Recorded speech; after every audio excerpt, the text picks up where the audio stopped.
రాజకీయ ధ్రువతార ఆవేశానికి ఆత్మాభిమానానికి ఆయన ఒక చిరునామా. ఒక రాజీ లేని పోరాటం చేయటం జరిగింది. ఇటువంటి ఒక వ్యక్తిత్వం కలిగిన రాజకీయ నాయకుడు ప్రస్తుత తరుణంలో ఉండటం చాలా అరుదు. ఆ విధంగా మొత్తం ఆయన జీవితం యావత్తు కూడా అనేక రకాల పోరాటాలు, అనేక రకాల ఆవేశాలు, అనేక రకాల విజయాలు, అలాగే అనేక రకాల వెన్నుపోట్లు కూడా ఆయన జీవితంలో ఉంది. ఆ విధంగా మొత్తం ఒక రాజకీయ దురంధరుడు ఒక ప్రాంతాన్ని ఒక ప్రభావితం చేయడంతో పాటు ఒక సామాజిక వర్గానికి ఆయన పోరాటం చేశాడు. కేవలం ఒక సామాజిక వర్గం కాక అన్ని వర్గాల కోసం కూడా ఆలోచన చేశాడు. ఆ విధంగా సుదీర్ఘ రాజకీయ జీవితంలో ఆయన పార్టీల కన్నా తను ఏవైతే లక్ష్యం పెట్టుకున్నారో ఆ లక్ష్య సాధన కోసం ముందుకెళ్ళటం జరిగింది. ఎక్కడ కూడా రాజీ పడలేదు. ఎప్పుడెప్పుడైతే తన వ్యతిరేకంగా యొక్క పరిస్థితి ఏర్పడితే దాని నుంచి నిష్క్రమించాడు. ఆ విధంగానే ఆయన ఎన్టీ రామారావు గారి మంత్రివర్గం నుంచి కూడా కేవలం ఒక విషయాన్ని ఆ రోజు ప్రభుత్వం చెప్పి ఈ విధంగా చేయాలంటే అది నా మనసుకు విరుద్ధం, నేను చేయనని చెప్పి రాజీనామా చేసి బయట రావటం. అలాగే దాని తర్వాత అనేక రకాల విషయాలు, ఒకటి కాదు రెండు అనేక రకాల విషయాల్లో ఆ విధంగా రాజీ లేని పోరాటం చేయడం జరిగింది. అటువంటి వ్యక్తి తన యొక్క జీవితంలో ఏదైతే ఒక కాపు సామాజిక వర్గానికి సంబంధించిన వాళ్ళకి వెనుకబాటుతనాన్ని పారదోలి ముందుకు తీసుకెళ్లే ఒక గొప్ప ప్రయత్నం చేసిన సందర్భంలో ఆయనకి సహకరించింది మిగతా అన్ని వర్గాలు. ఇది చాలా అరుదుగా జరుగుతుంది. ఒక వర్గం కోసం ఆయన పాటు పడుతున్నా అంటే మిగతా వర్గాలన్నీ కూడా ఆయన సంబంధించిన ఉద్యమానికి భోజనాలు పెట్టడం, మైకులు పెట్టడం, అలాగే టెంట్లు వేయటం మిగతా సామాజిక వర్గాలు చేసేవాడు. ఆ విధంగా అన్ని సామాజిక వర్గాల యొక్క మనసు కూడా గెలిచిన గొప్ప వ్యక్తి.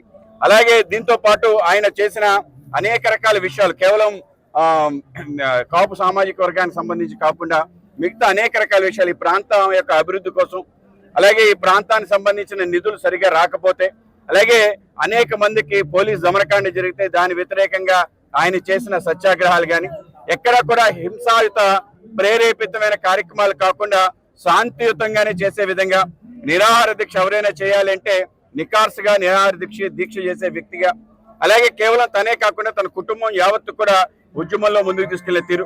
ఒక హింసాత్మక సంఘటన జరిగింది, తుని యొక్క సంఘటన జరిగిన తర్వాత అంతే ఆవేదన పడి ఆ యొక్క ఈ విధంగా జరగకూడదని చెప్పి గట్టిగా మాట్లాడిన వ్యక్తి. అలాగే అనేక మంది ముఖ్యమంత్రులతో కలిసి పనిచేసిన వ్యక్తి.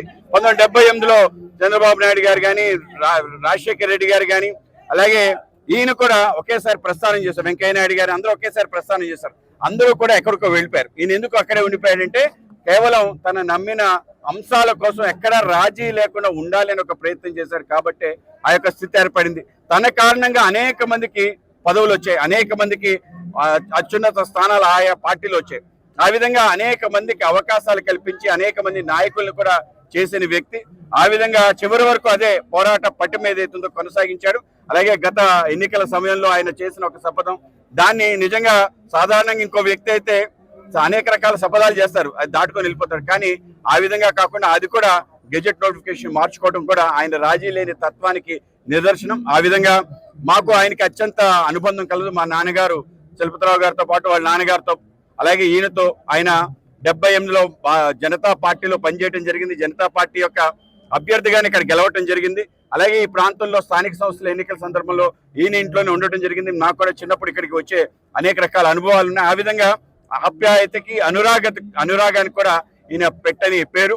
ఎవరింటికి వచ్చినా కూడా మర్యాద పరాకాష్ఠ జరుగుతుంది. ఆ విధంగా తినిపించి చంపేస్తారనే అభిప్రాయం అందరికీ ఉంటుంది. ఆ విధంగా ఆయన చూపించే అభిమానం ఏదైతే ఉందో అది కూడా ఇక్కడ కొలమానంగా ఆ విధంగా అందరినీ కూడా అక్కరు చేసుకునే ఒక తత్వం.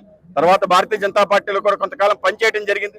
అనేక రకాల విషయాలపైన ఎప్పుడు కూడా నికార్సుగా మాట్లాడే వ్యక్తి. ఇటువంటి ఒక వ్యక్తిత్వం కలిగిన వ్యక్తి ముఖ్యంగా ఈ ప్రాంతంలో అన్ని వర్గాలకు అతీతంగా, పార్టీలకు అతీతంగా ఆయన మెచ్చుకుంటారు. ఆ విధంగా అటువంటి ఒక రాజకీయ దురంధరుని మనం ఈరోజు కోల్పోవటం నిజంగానే చాలా దురదృష్టకరం. ఆయన యొక్క ఆత్మకి సద్గతులు ప్రార్థించాలని ఆ కుటుంబానికి నేను సంతాపాన్ని తెలియజేస్తున్నాను భారతీయ జనతా పార్టీ.